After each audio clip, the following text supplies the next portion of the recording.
এমন একটা রাস্তায় আসছি, মানে আইসা দেখেন যে রাস্তা কতগুলো হয়ে গেছে। এখন কোন দিকে যে যাবো বিষয়টা জটিল কঠিন হয়ে গেছে।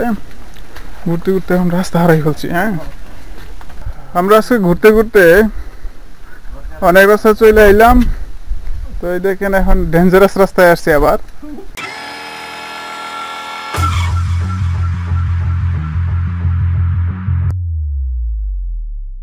এমন একটা রাস্তায় আসছি, মানে আইসা দেখেন যে রাস্তা কতগুলো হয়ে গেছে।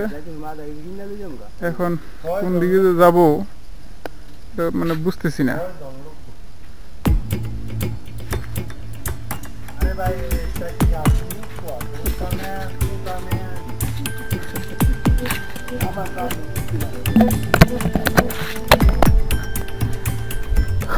আমরা আজকে ঘুরতে ঘুরতে অনেক রাস্তা চলে আইলাম, তো এই দেখেন এখন ডেঞ্জারাস রাস্তায় আসছি আবার। এখন এখান দিয়ে পার হওয়াটা খুব কঠিন হয়ে গেছে। একটা চিপা চাপা রাস্তা পাইছি আমরা, অনেক রাস্তা ঘুরে যাইতে হইতেছে, যাই কষ্ট মষ্ট করে এখান দিয়া। আমাদের আরেক লোক হারানো গেছে, মানে সে জানি কোন দিকে চলে গেছে সেজন্য পাইতেছি না। এখন এই চিপাচাপি দিয়ে আমাদের যাইতে হইতেছে। মেইন রাস্তা উঠতে গেলে, মানে বড় রাস্তা উঠতে গেলে এখান দিয়ে যেতে হবে। এই যে বাগান এবং এর পাশ দিয়ে বেড়া, মাঝখান দিয়ে যাইতে হইতেছে। খুব সরু একটা রাস্তা দেখতে পাচ্ছেন। কি হলো কি হলো?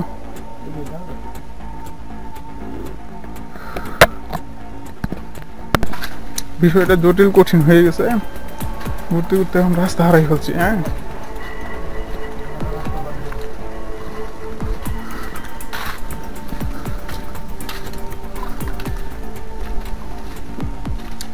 সড়ক মুকুন দেখো এনজয়।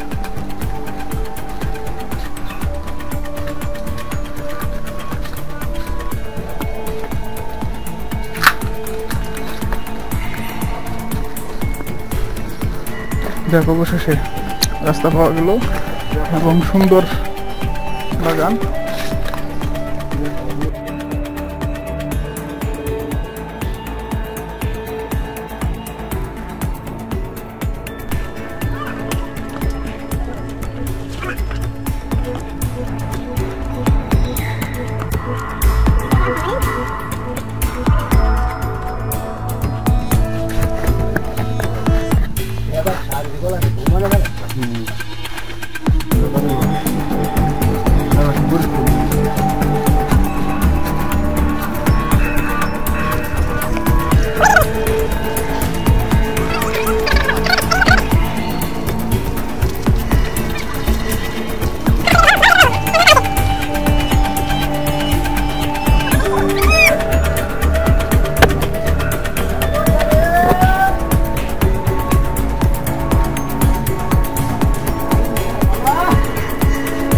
Vamos bro, Leo.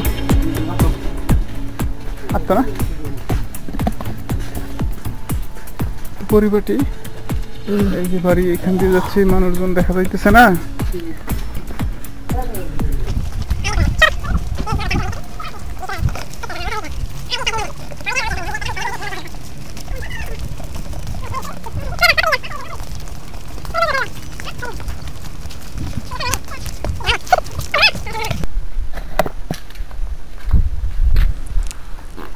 অবশেষে আমরা রাস্তা পেয়ে গেলাম, ভালো রাস্তা। এই রাস্তাটা ইটের সোলিং করা। এখানে একটা চার্চ দেখতে পাচ্ছি এবং চারপাশে ঘরবাড়ি রয়েছে। এখানে আমরা এই পাহাড়িদের এলাকায় একটা মুদির দোকান দেখতে পেলাম, তো এখানে চায়েরও ব্যবস্থা রয়েছে। তো সবাই ভাবলাম একটু ফ্রেশ হয়ে চা পান করে এখান থেকে রওনা দিব মেইন রাস্তায় উঠতে। আর হয়তো 10-15 মিনিট সময় লাগতে পারে। তো আসলে সবাই ফ্রেশ ট্রেশ হয়ে নিলাম।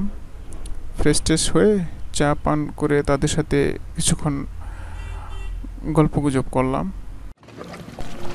আসলে আমরা ঘুরতে ঘুরতে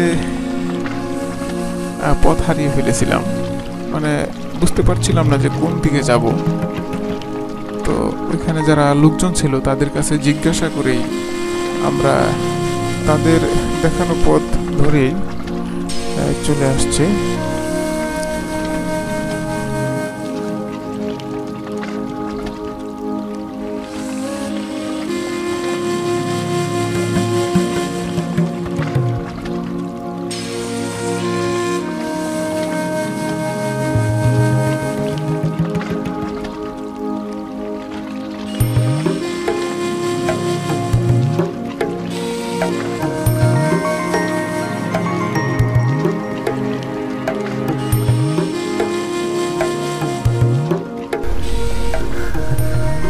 তোমার বাড়ি থেকে সকালবেলা গরম ভাত খাইছিলাম যে হেলে গিয়ে দেখ মাসছি তোমার বাড়ি জীবনটা তেজপাত হয়ে আছে।